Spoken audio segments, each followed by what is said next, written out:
নমস্কার, ছন্দমাধুরীতে আপনাদের স্বাগত। আমার আজকের নিবেদন উলট পুরাণ, একটি গল্প। লিখেছেন শীর্ষেন্দু মুখোপাধ্যায়।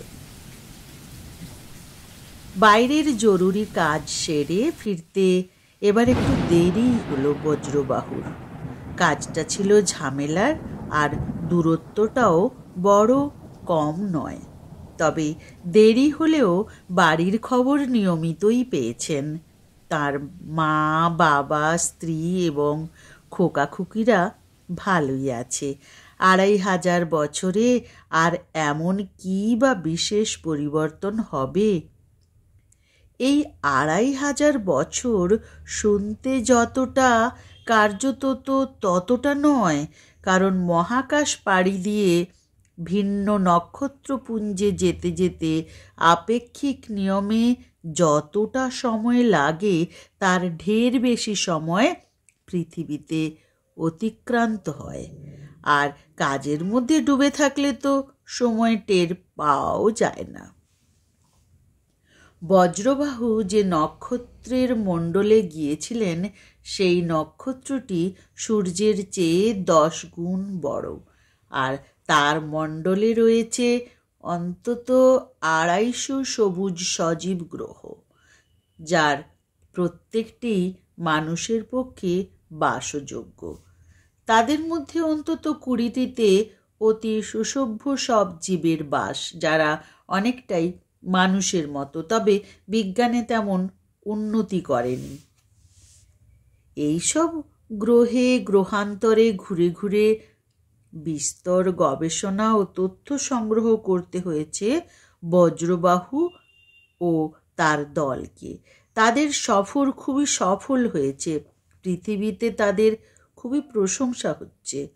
আলোর চেয়েও বহু গুণ গতিবেগ সম্পন্ন কণিকা তরঙ্গের মাধ্যমে পৃথিবীর সঙ্গে তাদের নিত্যই কথাবার্তা হতো। নতুন এই মণ্ডলের সুসভ্য প্রাণীদের কয়েকজনকে নিয়ে আসতে পারলে ভালো হতো, কিন্তু জীবগুলি খুবই আদুরে।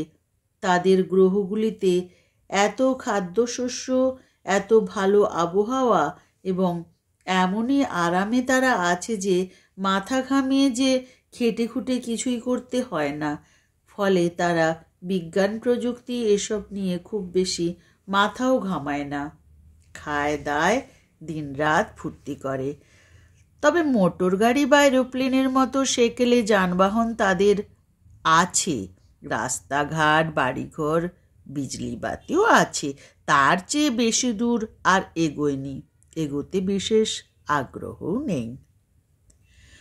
বজ্রবাহু প্রায় ১০০০ বছর ধরে এইসব গ্রহে ঘুরে ঘুরে বিভিন্ন বুদ্ধিমান জীবকে উন্নত প্রযুক্তিতে শিক্ষা দিতে চেয়েছেন।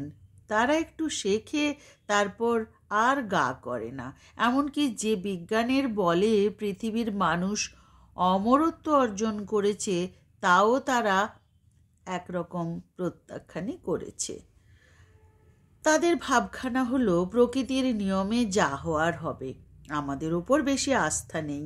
ফলে তারা কেউই বজ্রবাহুর সঙ্গে পৃথিবীতে আসতে চায়নি। এই একটা ব্যর্থতা ছাড়া বজ্রবাহুর সফর খুবই সফল।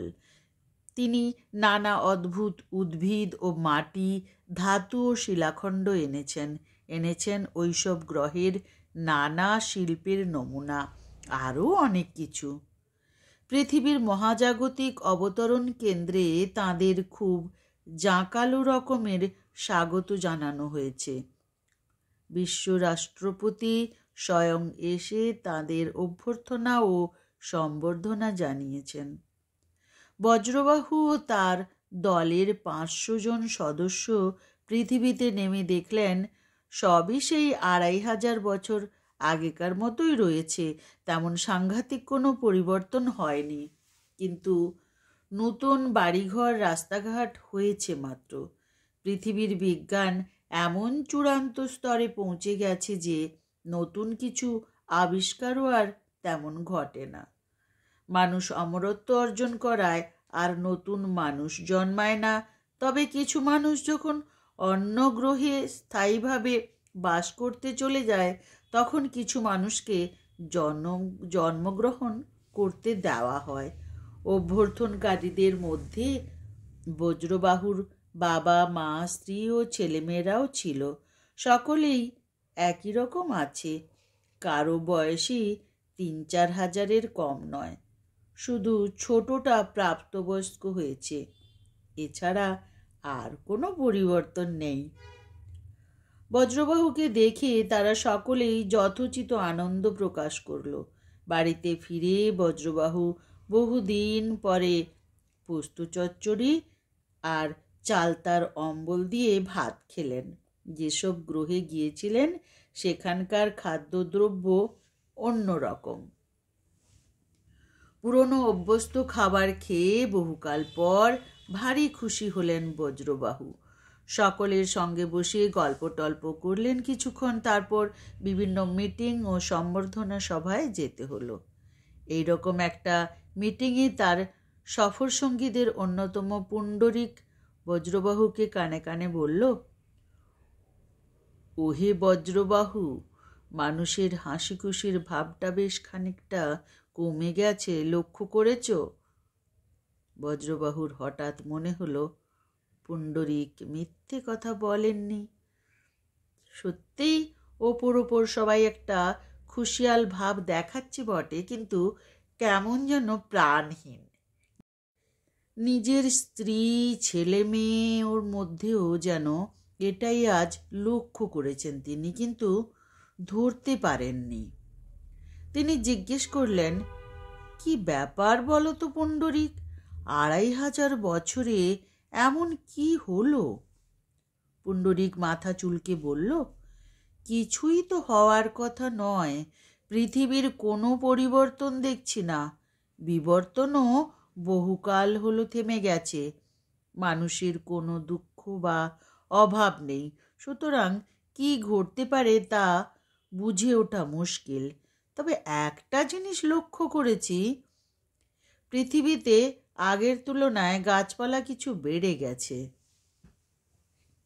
বজ্রবাহু ও ভ্রু কুঁচকে বলল, গাছপালা বেড়ে গেছে, কিন্তু সেরকম তো হওয়ার কথা নয়। আবহমণ্ডলের জন্য যতটা প্রয়োজন ঠিক ততটাই গাছপালা পৃথিবীতে থাকার কথা। পুণ্ডরিক মাথা সামান্য নেড়ে বলে, উদ্ভিদ উপদেষ্টার সঙ্গে আমার কথা হয়েছে, উনি এ ব্যাপারে বেশি কিছু বলতে চাইছেন না, শুধু বললেন গাছ বাড়লে সেসব দিয়ে মানুষের উপকারী হবে। কথাটা হেঁয়ালির মতো লাগলো, কিন্তু উনি আর ভাঙলেন না। বজ্রবাহু নিজে আবহাওয়া ও উদ্ভিদের একজন বিশেষজ্ঞ, কথাটা তাঁরও হেঁয়ালির মতো ঠেকল। মানুষজন, জন্তু জানোয়ার এবং আবহাওয়ার একটা অনুপাত হিসেব করলে গাছপালার সংখ্যা নিয়ন্ত্রণ করা হয়। গাছ বাড়লে মানুষের কি উপকার হবে তা বজ্রবাহুর মাথায় এলো না। পৃথিবীতে ২৫০০ বছরের মেলা বকেয়া কাজ জমে আছে, ফলে বজ্রবাহু তার দলবল এসব সামান্য ব্যাপার নিয়ে আর মাথা ঘামালেন না। তারা বকেয়া কাজ সারতে ব্যস্ত হয়ে পড়লেন। তবে আজকাল কাজকর্ম বেশিরভাগ যন্ত্রের মাধ্যমে সমাধা হয়ে যায় বলে তেমন গা ঘামাতে হয় না। বজ্রবাহুদের খাটতে হচ্ছিল অন্যান্য গ্রহ থেকে আনা তথ্যাবলী রেকর্ড করে রাখতে এবং অভিজ্ঞতা নিয়ে আলোচনা করতে। বজ্রবাহুর বাড়ি ফিরতে বেশ রাত হয়ে গেল। বাড়ির সবাই তার জন্যই অপেক্ষা করেছেন। বজ্রবাহু সকলের মুখই খুঁটিয়ে লক্ষ্য করলেন। বাস্তবিকই কারো মুখেই খুব একটা স্বতঃস্ফূর্ত আনন্দের ভাব নেই। কিন্তু কেন?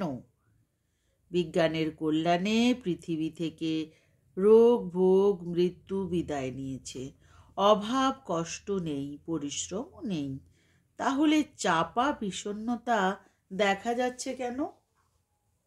খাওয়ার টেবিলে একটা অদ্ভুত ঘটনা ঘটল। মস্ত টেবিল ঘিরে সবাই খেতে বসেছেন। বজ্রবাহুর দুধারে তার স্ত্রী এবং বোন। হঠাৎ একটু সুরসুরি লাগায় বজ্রবাহু চমকে উঠে পিছনে হাত বাড়িয়ে খপ করে একটা সাপকে ধরে ফেললেন। তারপর সভয়ে চেঁচিয়ে উঠলেন, সাপ, সাপ, বাপরে! তার স্ত্রী অত্যন্ত লজ্জিত গলায় বললেন, সাপ নয়, ছেড়ে দাও। সাপ নয় মানে? বলে লাফিয়ে উঠলেন বজ্রবাহু। টেবিলে সবাই নিঃশব্দে নতমুখে বসে আছেন। বজ্রবাহু সবিস্ময়ে দেখলেন তিনি যা ধরেছেন তা সত্যিই সাপ নয়। কি এটা?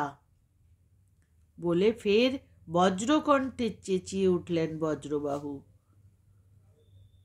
তার নতমুখী স্ত্রী বললেন, ছেড়ে দাও, ওটা আমার লেজ। লেজ? বলে হাঁ করে রইলেন বজ্রবাহু। তার শিথিল হাত থেকে সর্পিল জিনিসটা খসে পড়ল। বজ্রবাহুর বাবা মৈনাক গলা খাকারি দিয়ে বললেন, তুমি পৃথিবীতে ছিলে না, এর মধ্যেই এই একটা অঘটন ঘটতে শুরু করেছে। 2000 বছর আগে হঠাৎ ক্রমে ক্রমে মানুষের লেজ বড় হতে শুরু করেছে। প্রথমে একটা গ্যাজের মতো বেরোয়, তারপর ধীরে ধীরে বড় হতে থাকে। লেজ খসানোর অনেক প্রক্রিয়াও করেও লাভ হয়নি।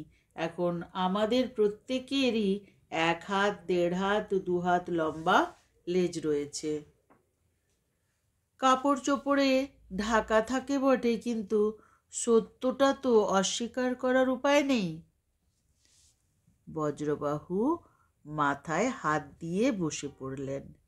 লেজ গজানোর সঙ্গে সঙ্গে মানুষের স্বভাবও একটু একটু পাল্টাচ্ছে। ঘরে থাকার চেয়ে আজকাল কেন যেন আমাদের গাছের ডালে উঠে বসে থাকতে ইচ্ছে করে। তুমি জানো না, আমরা সবাই এখন খুব ভালো গাছ বাইতে পারি। এ ডাল থেকে ও ডাল লাফিয়ে লাফিয়ে দিব্যি ঘুরে বেড়াই। আমাদের স্বভাবে বেশ একটা পরিবর্তন এসেছে। বজ্রবাহু খুব রেগে গিয়ে বললেন, কই, আমার তো হয়নি। মৈনাক বললেন, তোমরা এই বিবর্তনের সময়টায় পৃথিবীতে ছিলে না, তাই বেঁচে গেছো। বজ্রবাহু খাওয়া ফেলে উঠে রাষ্ট্রপতিকে ফোন করলেন। আপনার কি লেজ আছে মহামান্য রাষ্ট্রপতি? আছে বজ্রবাহু। উপরাষ্ট্রপতি বললেন, আছে হে আছে। অন্তত 50 জনকে ফোন করে নিঃসংশয় হলেন বজ্রবাহু। মাথা গরম হয়ে গেল। ঘরময় পাচারি করতে লাগলেন, এর মানে কি, কারণই বা কি? মৈনাক ছেলের অস্থিরতা দেখে তার কাছে এসে নরম গলায় সান্ত্বনা দিলেন। অত অস্থির হয়েও না, মানুষের কোনো কাজ নেই, সব কাজ যন্ত্র করে দিচ্ছে। মানুষের মস্তিষ্ক কাজ করছে না, যন্ত্রই তার হয়ে ভাবছে। মানুষের মৃত্যুও নেই, হাজার হাজার বছর সে খামোকা বেঁচে থাকছে, তাই বিবর্তন থেমে গেছে। কিন্তু প্রকৃতি তো থেমে নেই, সে তাই মানুষের বিবর্তনের প্রগতি প্রত্যাহার করে নিয়ে তাকে উল্টো বিবর্তনের পাল্লায় ফেলে দিয়ে শিক্ষা দিচ্ছে। বজ্রবাহু রেগে যেতে গিয়েও রাগলেন না। রেগে লাভ নেই, কারণ কথাটা মিথ্যে নয়। এতক্ষণ যেটা লক্ষ্য করেননি তা পরদিন সকালেই লক্ষ্য করলেন বজ্রবাহু। গাছে গাছে প্রচুর মানুষ দোল খাচ্ছে, লাফালাফি করছে, আনন্দে চেঁচাচ্ছেও কেউ কেউ। লক্ষ্য করলেন অনেকেই আবার নিজেদের লেজ নির্লজ্জভাবেও প্রদর্শন করছে। এও লক্ষ্য করলেন মানুষের গায়ে বেশ ঘন ও বড় বড় লোম গজাচ্ছে আজকাল। উত্তেজিত বজ্রবাহু গিয়ে পুণ্ডরিককে ধরলেন। এসব কি হচ্ছে বলবে? পুণ্ডরিক একটা দীর্ঘশ্বাস ফেলে বলল, আবার গোড়ার থেকে আমাদের সব শুরু করতে হবে মনে হচ্ছে। মানুষ বানরে রূপান্তরিত হয়ে গেলে ফের উল্টো পথে বিবর্তন যদি আবর্তিত হয়, তাহলে দূর ভবিষ্যতে আবার মানুষ দেখা দেবে পৃথিবীতে। আপাতত আমাদের কিছু করার নেই বজ্রবাহু। আর আমাদের কি হবে? আমরা অন্য গ্রহে পালিয়ে যেতে পারি বটে, কিন্তু তাতে লাভ কি? আমাদের আপনজনেরা তো বানর হয়ে যাবেই। তাহলে?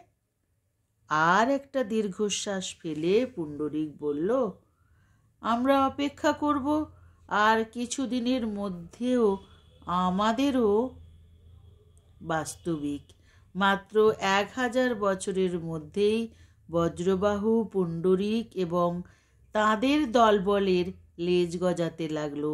আর অন্যদিকে পৃথিবীতে গাছে গাছে বানরের ভিড়, হুপ হাপ দুপদাপ শব্দ, গাছপালায় সভ্যতা ঢেকে যেতে লাগলো।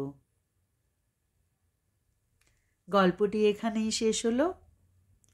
একটু একটু একদম অন্য ধরনের গল্প নয়? আমার তো খুব ভালো লেগেছে গল্পটা, খুব মজা করে পড়লাম।